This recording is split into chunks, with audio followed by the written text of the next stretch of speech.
Hello, everyone. Today I'm talking to Dr. Martin Smith, who is a senior lecturer in Defense and International Affairs at the Royal Military Academy at Sandhurst. Hello, Dr. Martin. Hello, good to be here. I have several questions for you today about Ukraine. So I'll start with the first one. Could you comment on the latest developments in Ukraine? Absolutely. It seems to me, and this is probably going to be the least original and surprising thing I say, because I think many analysts are now coming to a similar conclusion, that we are seeing both sides settling into a war of attrition. I don't see militarily that there will be any decisive breakthrough on either side. My starting point, the bottom line for me, is Russia cannot win in any decisive or definitive way in Ukraine, by which I mean it's not possible for the Russian army to conquer the whole of Ukraine militarily, to depose the Ukrainian government and to impose Russia's own preferences on Ukraine. Nor is it possible, it seems to me, for Russia to destroy Ukraine as a functioning state and society, although it will almost certainly carry on trying, and particularly I fully expect, unfortunately, that it will relaunch its program of drone and missile strikes against Ukrainian energy and other civilian infrastructure over the winter months. But it's not strong. There will be huge bloodshed and huge humanitarian consequences arising from that. Of course, there will. But strategically, Russia is just not strong enough to be able to degrade Ukraine's functionality to the extent where that is in danger. The big question, the open question, following from that, is whether Ukraine can decisively defeat Russia militarily, by which I mean, how do you measure that? Well, there are two possible outcomes. Either the Ukrainian armed forces are able to drive the Russian army completely out of all occupied Ukrainian territory, the four partially occupied eastern provinces and Crimea, or the tide of war, if you like, turns so decisively in Ukraine's favor that the Russian government sues for peace and accepts the principle of a negotiated outcome to the conflict, substantially on Ukrainian terms. And of course, we can talk, and some people are starting to talk about what that sort of settlement might look like. I think we're a long way currently from either of those two outcomes. If you put me on the spot, I think the possibility of a total military liberation of all Ukrainian territory, including Crimea, at the moment looks highly unlikely. In particular, it's very difficult to envisage a successful military operation to retake Crimea. The difficulties inherent in doing that are very, very significant indeed. It is slightly more possible, though not yet likely, that Ukraine can create facts on the ground, can create a situation, can put Russia militarily, politically and economically under a sufficient degree of pressure, together with its Western allies in the United States and NATO and EU Europe, can put Russia under sufficient pressure that it will come to the negotiating table. I don't think that's going to happen soon. I think it's probably a long way off, but I do think that's within the realms of possibility. I have a question here regarding your answer. Don't you think that actually Russia is awaiting till Western support starts to be more limited, and that Ukraine will be pushed to seek compromise with the Kremlin, because I feel like that's what Russia hopes for, and they waited for Ukrainian counteroffensive to slow down, and we see it's not very successful, let's say. And it seems like Russia will try now to increase its own offensive operations. Do you think that's what they're trying to achieve, like to push Ukraine to negotiate? I think that is Russia's strategy, but personally, I don't think it's going to work. As I said a second ago, the Russian army just doesn't have sufficient offensive capacity to be able to organize and launch a significantly successful offensive. We saw earlier this year the huge losses the Russian forces sustained in and around Bakhmut. We know that the successes they achieved in Bakhmut were down largely to the Wagner Group rather than the regular Russian army. And reports also suggest that Ukrainian forces have counterattacked quite successfully in the vicinity of Bakhmut and are reversing quite a lot of the gains that Russia won at huge cost in the spring. So I don't think Russia, whatever the intentions may be in Moscow, I just don't think militarily Russia has the capacity to launch significant offensives of its own anymore, nor can I see it regenerating that capacity, certainly in the foreseeable future. In terms of waiting out the West, yes, as many other analysts have concluded, I think that is Mr. Putin's approach. But I personally don't see that working. I don't think that the various indicators that have been picked up in the media about the possible outcome of elections in Poland, which of course didn't come to fruition anyway in terms of the likely complexion of the future Polish government, the re-election of Mr. Fico in Slovakia, and perhaps most importantly, the statements being made by some members of the Republican Party in the United States, suggesting that they are going to revisit the nature and extent of the support they've been giving to Ukraine. My bottom line is that NATO is not directly involved, as you know, but NATO and its members and NATO facilities and resources and processes are so closely involved in supporting Ukraine that a strategic defeat for Ukraine would be seen, understandably and justifiably to a large extent, as a strategic defeat for the United States and NATO. And I think the bottom line is I just don't see the vast majority of political leaders in the US and Europe allowing that to happen. So I don't set too much store by the current reports to indicating that some governments are maybe going cold and they may revisit the nature and extent and degree of their support. And also when on the other side of the coin, that Ukraine still has more military support to come. Particularly, it doesn't yet have the F-16 combat air capability, which had been promised. It probably will be getting that very likely in the spring, about March, April time. It doesn't yet have all the main battle tanks, the M1 Abrams from the US and the Leopard models from European NATO members. Reports suggest it's only just starting to deploy the ATACMS long-range missiles that the United States has started to deliver. So whereas Russia conventionally is fighting with everything it's got and still losing significant numbers of personnel and military equipment, Ukraine is not yet fighting with everything that it's got. So far from tailing off, at least for the measurable future, Western support military support to Ukraine is going to be, in some respects, significantly enhanced and increased. Yeah, I see. Because I read some information that actually there is a shortage of those artillery shells and different munition that can be provided, and some countries just want to limit that support to Ukraine. So that's not the case, right? As you mentioned. I think there might be. I think there is a shortage in some areas.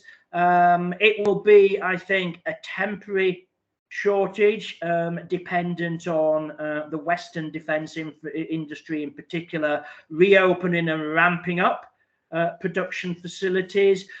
But NATO members and the US in particular have found creative ways of bridging that gap.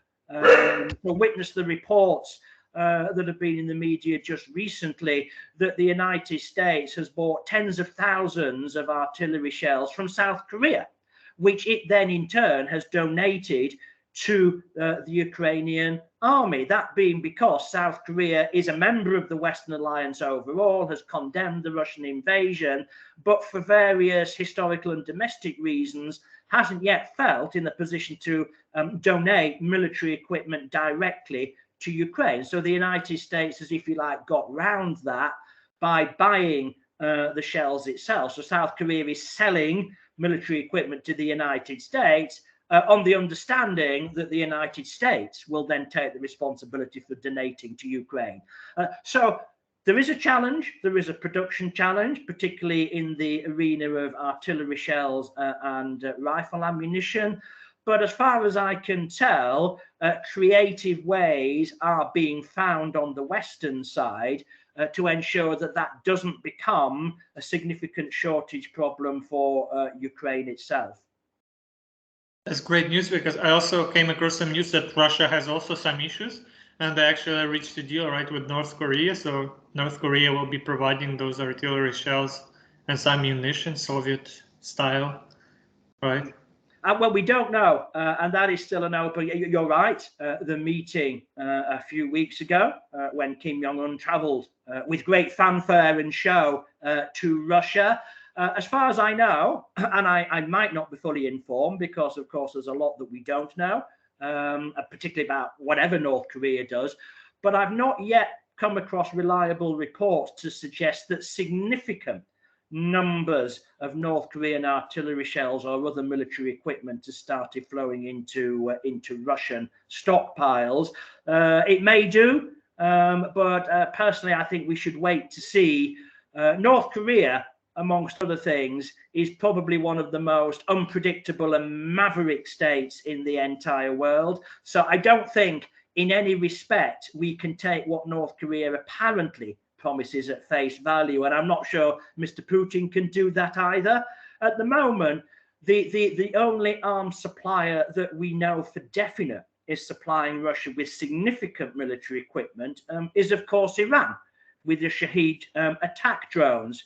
There are stories that China might be supplying dual-use capabilities that Russia that can then convert to military use, but it's very difficult to get accurate information about that, and we don't yet know whether and to what extent North Korea really is going to follow up on these apparent promises. So you're right. I think supply, particularly of artillery pieces, because again, as is generally known, this is fundamentally an artillery war and is being conducted as such on both sides. So reliable supplies of artillery munitions are absolutely crucial for Ukraine and Russia. And it seems to me at the moment, based on information in the public domain, that Russia's supply issues may be just as challenging, perhaps even more challenging over the medium term than Ukraine's supply issues when it comes to artillery shells. But here I have a question, because they have such a huge superiority over Ukraine in terms of manpower. They have so many people, they have concealed mobilization efforts. Those private companies like Wagner, it seems like they can keep throwing those people, and it's just very difficult, even if you have well organized and prepared army soldiers like Ukraine has now. It's very, very hard when there's often one person versus 10 people, 12 people. Yeah, absolutely, which is why I agree. To an extent, this is why it's very hard at the moment to see how Ukraine could achieve a definitive and final victory over Russia. On the other hand, it seems to me, in terms of manpower, you're quite right. And many analysts have pointed to this, as you put it, the concealed mobilization. But that doesn't seem to be enough to give Russia sufficient new offensive capacity. It seems to be sufficient to allow Russia to sustain a more significant and sufficient defensive effort than many analysts expected over the summer when the counteroffensive was first launched.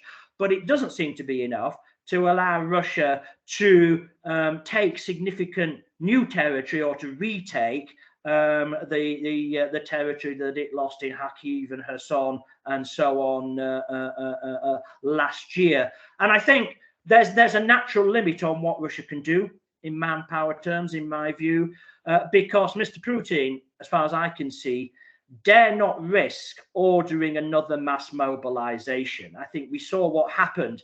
The first one, even though he declared it was a partial mobilization and only applied to people with previous military experience and tried to limit it somewhat, I think we all saw the media coverage of up to 750,000 young Russians, mainly military-age males, trying to flee the country.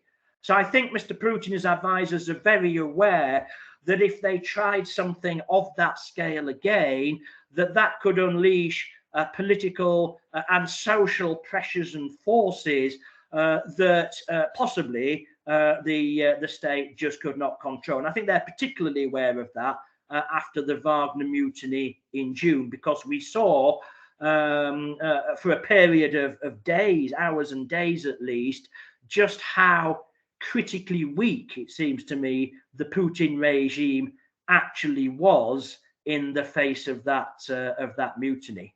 So I think concealed mobilization is not going to be enough to allow Russia to significantly alter the military facts on the ground.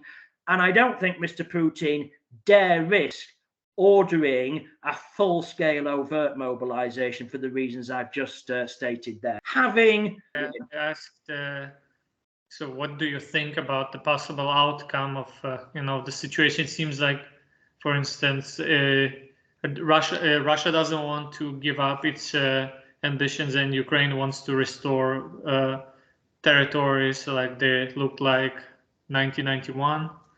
So what do you think will happen? Do you feel like it might end up like another frozen conflict again?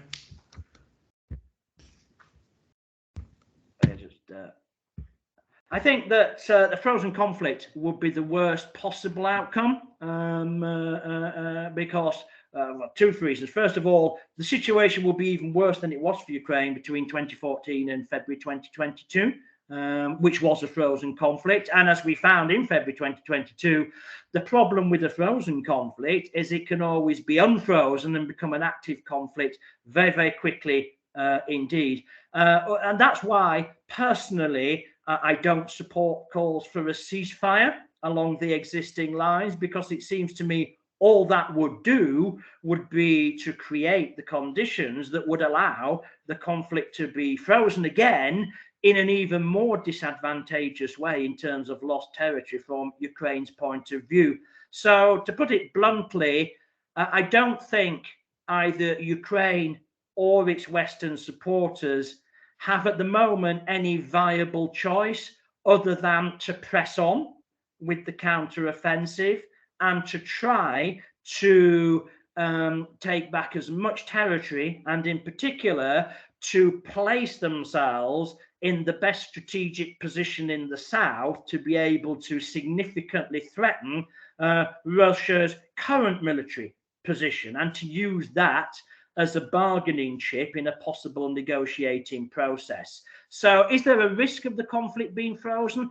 I don't think so, because I think certainly President Zelensky and his advisors in Kiev are very, very aware of the dangers of allowing the conflict to become frozen again.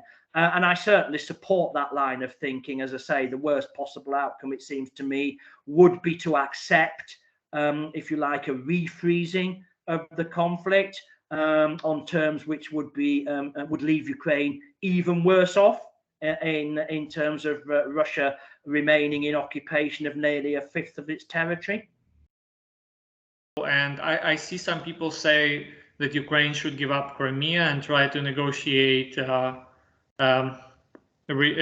occupation of eastern Ukraine, and then Ukraine joins NATO and EU, let's say. You think it's a plausible scenario? Personally, yes, I do. And I know that won't be popular with a lot of people in Ukraine.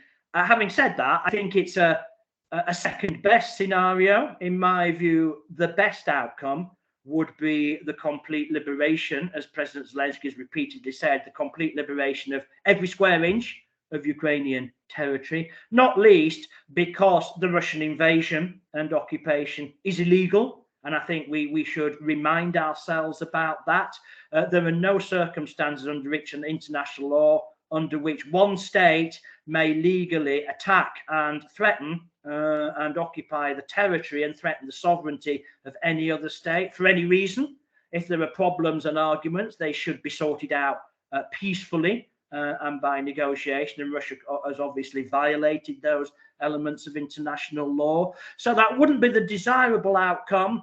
But I think there's a case to be made that it might be, painful though it would be, perhaps the best available outcome in due course, because going back to what I said earlier on, Russia can't win decisively in Ukraine, but it's not yet clear to me that even with the new Western equipment which has been promised and is due to arrive over the course of the next year, whether Ukraine can decisively militarily defeat and expel the Russian invaders. And specifically, in military terms, I personally have yet to see, and I've looked for one, I've yet to see any viable plan for how Ukraine and the Ukrainian armed forces can militarily retake Crimea, unless there is a general collapse in the Russian army. Short of that, under the best of circumstances, recapturing Crimea by force of arms against resistance would be a very, very, very tall order. So it may be, short of that, if you like, a grand bargain might be considered, which would entail, by definition, significant concessions and therefore elements of pain, if you like, for both sides. So in return for Russia evacuating all four of the partially occupied mainland eastern and southeastern provinces, that would be the first element. Russia would accept, as you suggest, Ukraine joining Europe and the West. In other words, becoming members of the two key institutions, NATO, which I think could be done quickly. The European Union would take longer because it's more demanding, but I still think could be done within a reasonable time frame rather than in an open-ended way. That would be a huge concession for any Russian leader to make. The concession on the Ukrainian side might be to accept some kind of Russian status and role in Crimea, not necessarily just handing over sovereignty and allowing Russia to do what it wanted there, because I think there would need to be, at the very least, some sort of demilitarization agreement, because whoever controls Crimea, as far as I can see, effectively has control over the key shipping lanes in the Black Sea, and in particular has the ability to dominate and control access to Ukraine's Black Sea ports and export facilities. So Russia would have to accept in this sort of arrangement some sort of demilitarization agreement, but nevertheless, in return, Ukraine would need to consider some sort of perhaps shared sovereignty or shared control arrangement with Russia over Crimea. And I know that that would be very difficult for many Ukrainians to accept. And I don't think that that, as I say, would be the most desirable outcome, but it might end up being the most realistic. That would be my view. I see, because those like territories in eastern Ukraine, they it seems like they legally incorporated them into Russian constitution illegally. And do you still think they would negotiate it? Because for them it's like Crimea now, no? I don't think so. I think I disagree with that. I think the absolute bottom line is Crimea. I think Crimea has a special status. It has a special status for many people in Russia generally. It has a special status for Mr. Putin. And he said that. I think two pieces of evidence to support that. First of all, what Putin and other Russian leaders have said, they have singled out Crimea as ultimately being their bottom line, as ultimately being non-negotiable, to a greater extent than they have talked about the 4 annexed eastern provinces. And as you say, all of the annexation of Crimea and the other territories, all of that is illegal under international law. But I think as well, more significantly, is Russia hasn't made good on any of its threats to escalate the conflict up to and including the nuclear level if Ukraine attacks any part of the Russian Federation.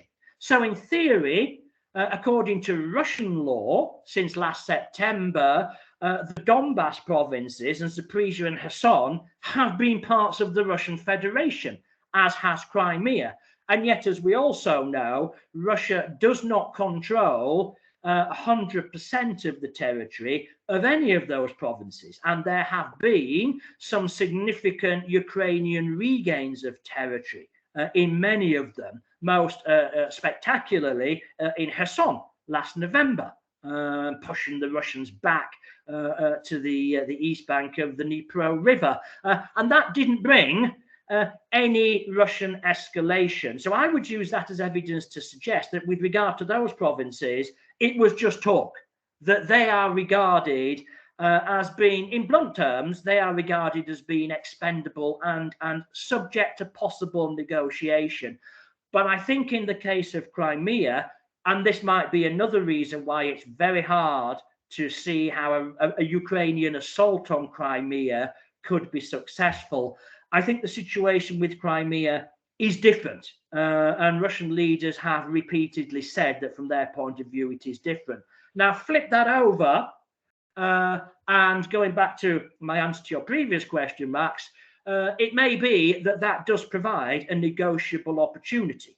If Ukraine demands the restoration of full and complete sovereignty over its mainland eastern provinces in exchange for some sort of compromised sovereignty arrangement, if I can call it that, plus demilitarization with regard to Crimea, at the same time as Ukrainian forces continue to pressure Russia's key supply and communication lines in the southeast, and continue to do what, as you know, is currently being done, which is to conduct these various subversion operations in and on Crimea, as well as elsewhere behind Russian lines, as well as, although not officially and definitively confirmed, but many of these mysterious drone attacks and explosions that are taking place on the territory of the Russian Federation.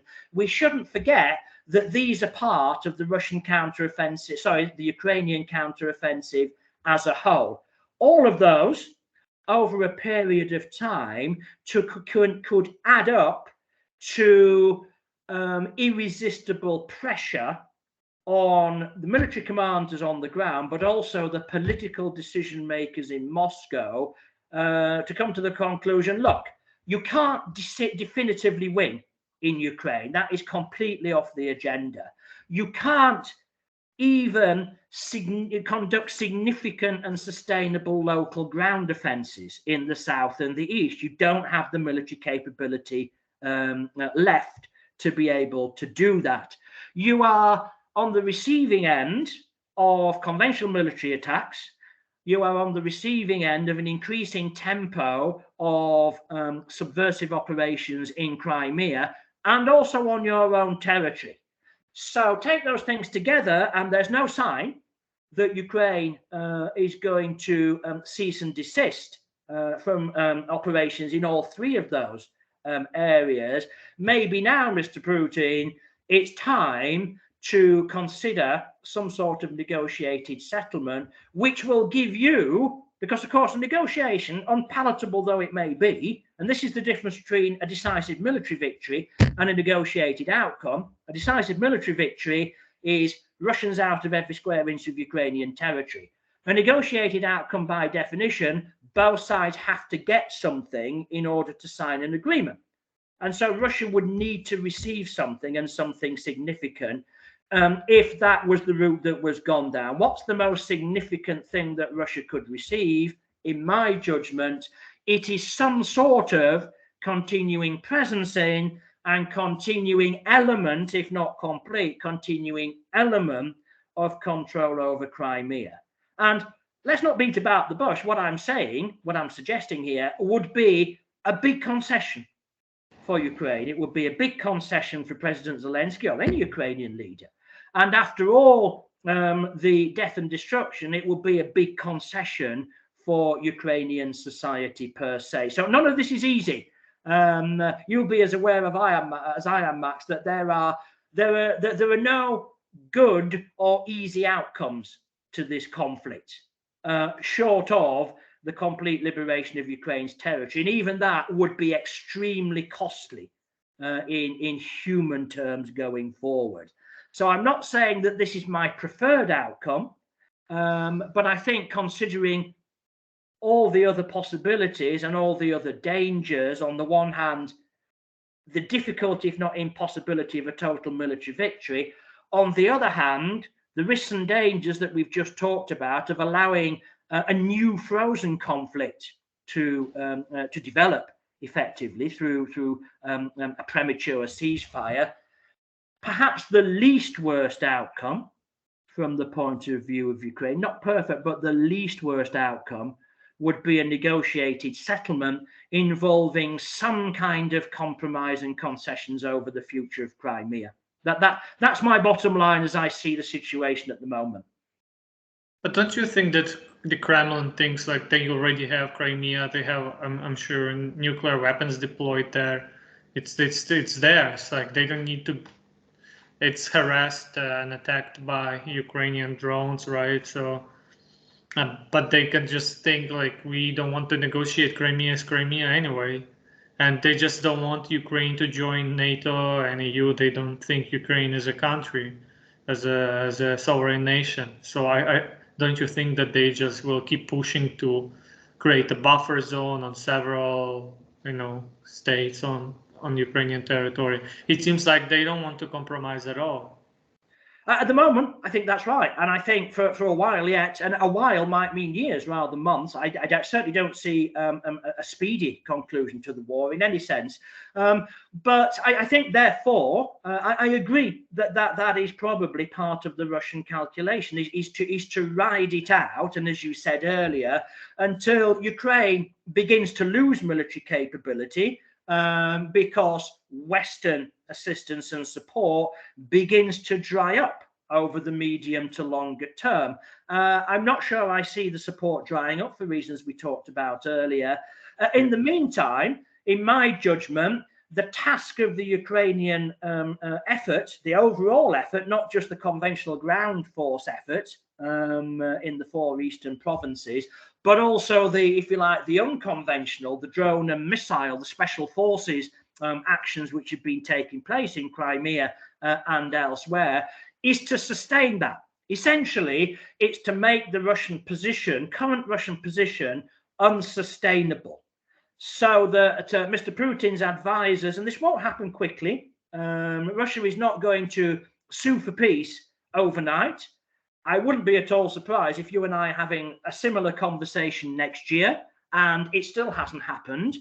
This is going to be a bloody, brutal and long-term process, but it seems to me to be within the realms of possibility that the Russian position can be made untenable through a combination of continued slow but incremental advances to bring the key Russian supply lines and command hubs and Crimea within reliable artillery and missile range, continued unconventional operations in Crimea itself.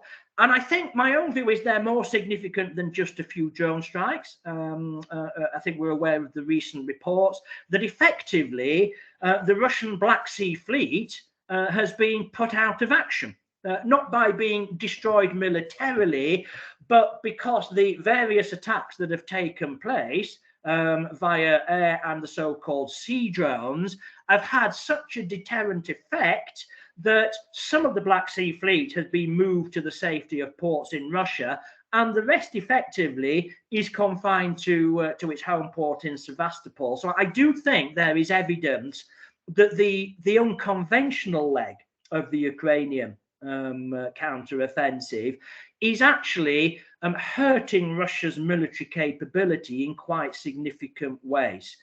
So I think, I'm not saying just more of the same. I know that sounds a little bit bland, but I think as Ukrainian leaders have promised constantly, they're saying we're proving that we can do this, and this is just a start. There is more to come.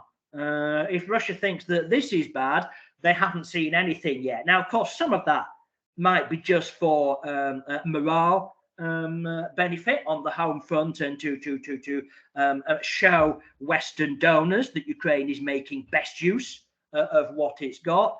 But from what we've seen so far, I think it's eminently possible not only that these attacks, unconventional attacks, will continue, but the pace and the tempo and their abilities to significantly damage what Russia has in Crimea and elsewhere may well increase.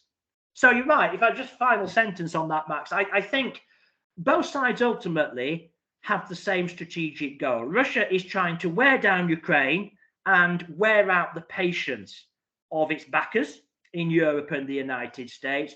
Ukraine, for its part, in my view, sensibly, in terms of realistic military strategy, is trying to do the same thing to Russia. It's trying to wear down the Russian army on the ground, and it's trying to wear down the patience, if you like, of Russian military and political leaders in Moscow by convincing them that even hanging on to everything they've got is unsustainable, that Ukraine is capable of attacking both conventionally and unconventionally, and also, as President Zelensky has openly said, taking the war to Russia itself through these attacks on the territory of the Russian Federation. Those are designed. Russia cannot be defeated in a conventional military sense. It's just too big, as you said earlier. It has too much military capability. It has too many military personnel for them to be defeated in a classic conventional sense. But it can be worn down to the extent where it's prepared to not just come to the negotiating table, but to negotiate seriously for a sustainable and durable peace agreement. That's not ideal. That's not an ideal outcome. But from where I'm sitting and how I'm sort of analysing this conflict, it seems to me that that's the best realistic outcome that Ukraine could hope for. Dr. Smith, thank you so much for your time today. Thanks for covering all those topics. My pleasure. Thanks for inviting me.